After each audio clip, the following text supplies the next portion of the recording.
Hello everyone, welcome to the subject Understanding the Self, and today we will discuss Module 6, Unfolding the Spiritual Self. I will read to you the introduction of content.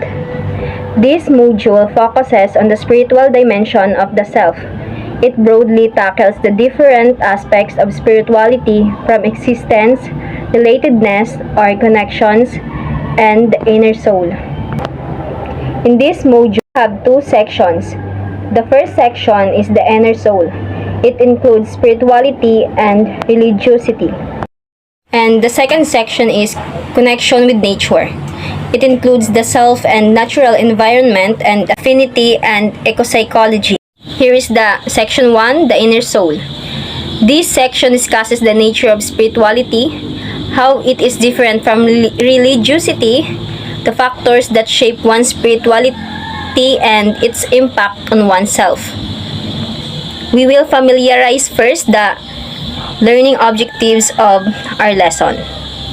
For the learning objectives today, at the end of this section, students are expected to explain the nature of spirituality and religiosity and how it is manifested in daily life. Compare and contrast spirituality and religiosity, and evaluate their own level of spirituality and religiosity. Okay, let's define spirituality. So, what do we mean by the spirituality?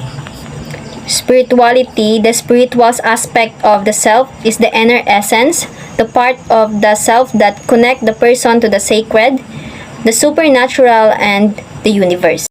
Therefore, it suggests that there is something greater that connects all feelings to each other, at the same time to universe itself. It is also strives answer questions about the meaning of life, how people are connected to each other, truths about the universe, and other term is the human existence. Understanding and nurturing the spiritual self is important, as with the other aspect of the self. The spiritual self develops through interaction, observation, and imitation.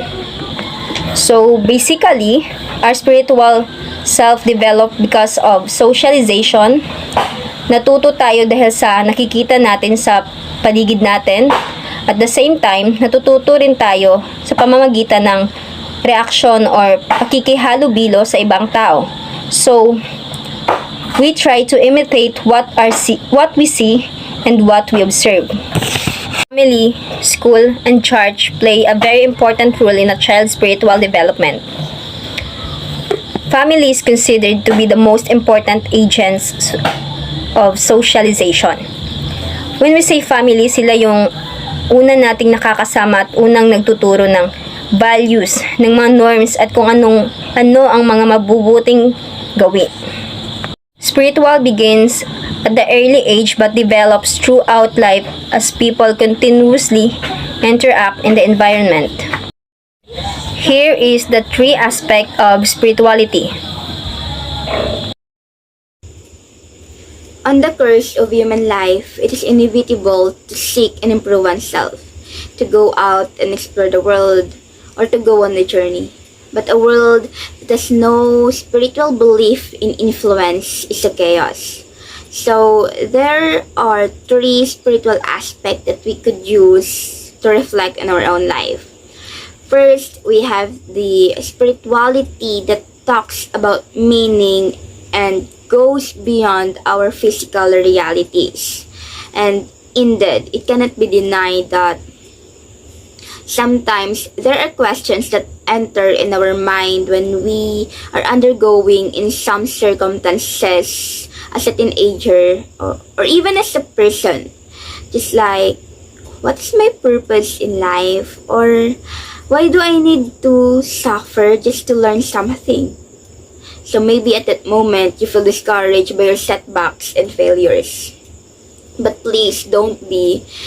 God just only wants you to strengthen your faith and develop your courage.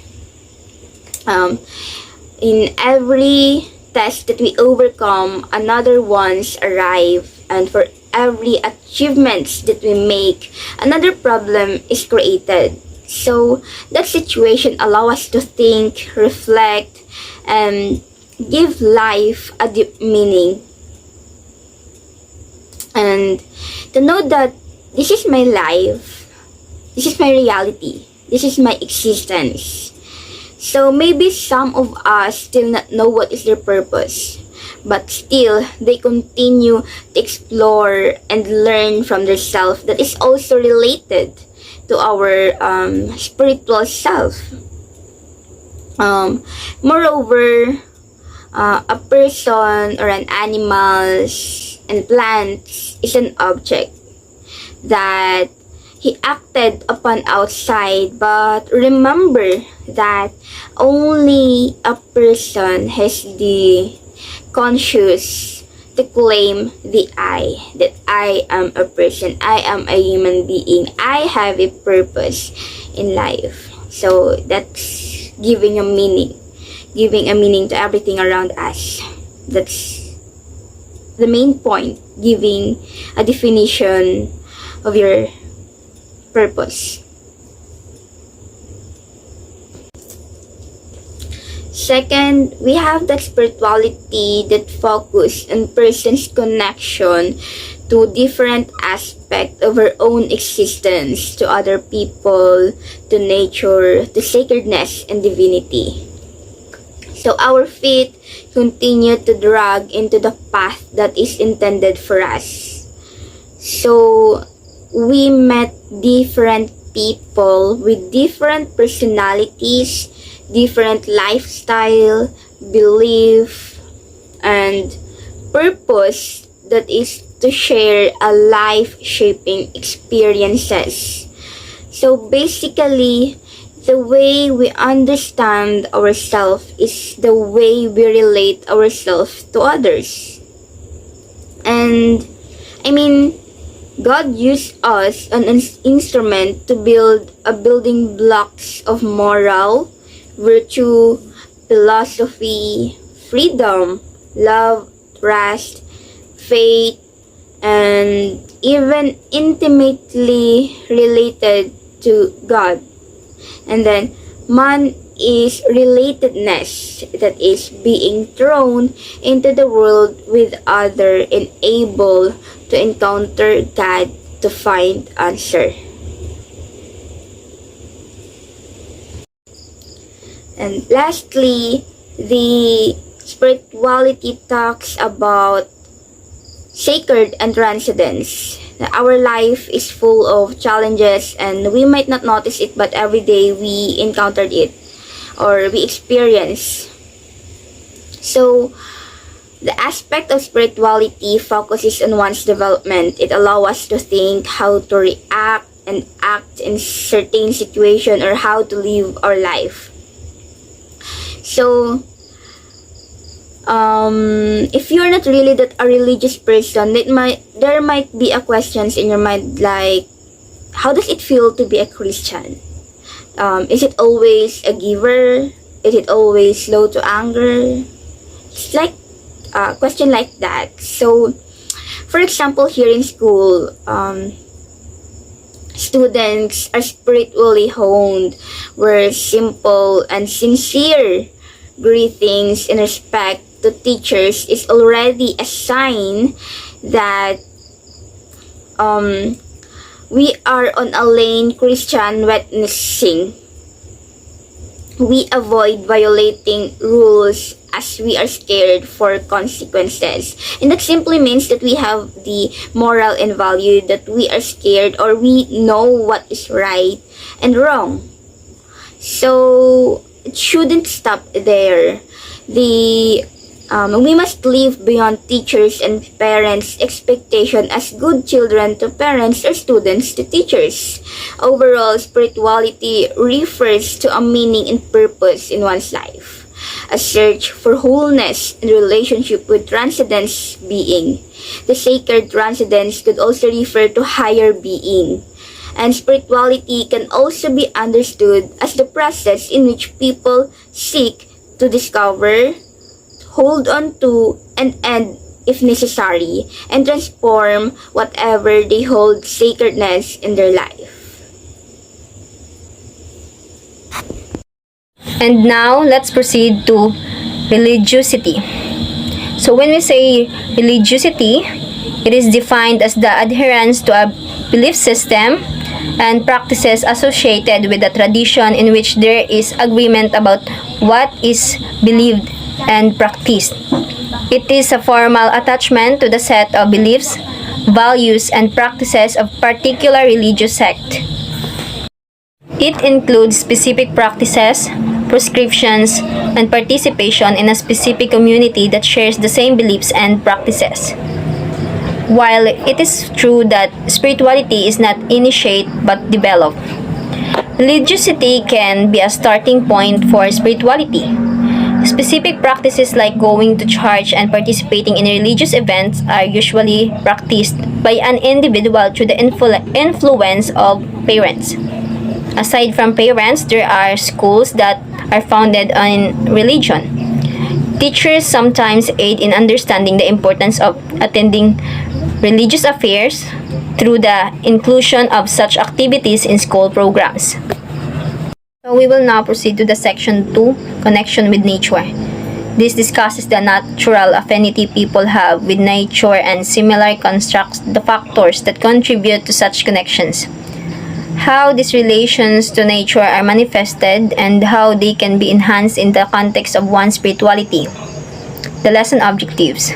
At the end of this section, students are expected to describe and explain people's natural affinity with nature within the context of one's spiritual attributes. Identify factors that influence people's affinity with nature and ecopsychology, and determine appropriate behavior that can be helpful in taking care of the environment. The self and the natural environment. Spiritual self is not only tied or based on connecting with a higher being and other people. It is also related to how people relate to nature. Like in the Bible stated that we are appointed as stewards of God's creation. This implies one's responsibility to take care of nature and the world as human beings, and it is our responsibility to know how to take care of our God's creation. Even though this comes from a Christian setting, the message that the Bible verse conveys is very applicable to how everyone, regardless of their religious beliefs, should be cognizant of nature. In fact, before the arrival of the Europeans, our ancestors practiced animism, which placed a high value on plants, animals, waters, and land. Because they believed that destroying the environment would enrage the gods and have terrible repercussions on their everyday lives, they gave prayers and respected nature. Similar customs of refraining from eating particular animals that are revered in different religious and cultural traditions are still followed by some religious practices today. Regardless of their level of religiosity, a sizable portion of people have committed themselves seriously to nature by caring for animals, promising support for environmental causes, and engaging in regular behaviors that reflect a rising concern for the world. The ideas of kinship with nature and ecopsychology embodied this. With nature refers to the ties that connect people and nature, and it defined as extent to which individuals include nature as their part of their identity. An individual with a strong affinity for nature believes that their identity is linked to their natural environment, genuinely cares for it, and commits to caring for it. Eco-psychology, which is based on positive affective experience and genuine love for nature, is similar to this concept. Parental behaviors such as having pets in-house can foster an appreciation for animals as well as the need for gentleness and respect. Schools and other programs expose students to nature and the environment, which helps them become environmentally conscious. And with individual must develop an open mind in order to achieve this goal. Spiritual self is the most beautiful and powerful form. It is spiritual wellness acknowledge our search for deeper meaning in life. When we're spiritually healthy, we feel more connected to not only a higher power, but to those who are around us. Spirituality involves the recognition of a feeling or sense or belief that there is something greater than ourselves, something more to being human than sensory experience, and that the greater whole of which we are part is cosmic or divine in nature. Moreover, we learn that spirituality taught us the importance of having wholeness and balance among the physical, emotional, social, and spiritual aspects of our lives. In summary, leading a spiritual life implies an understanding of what is or should be central to human existence and how the human spirit may change the perspective of our life as well as how we see the things around us.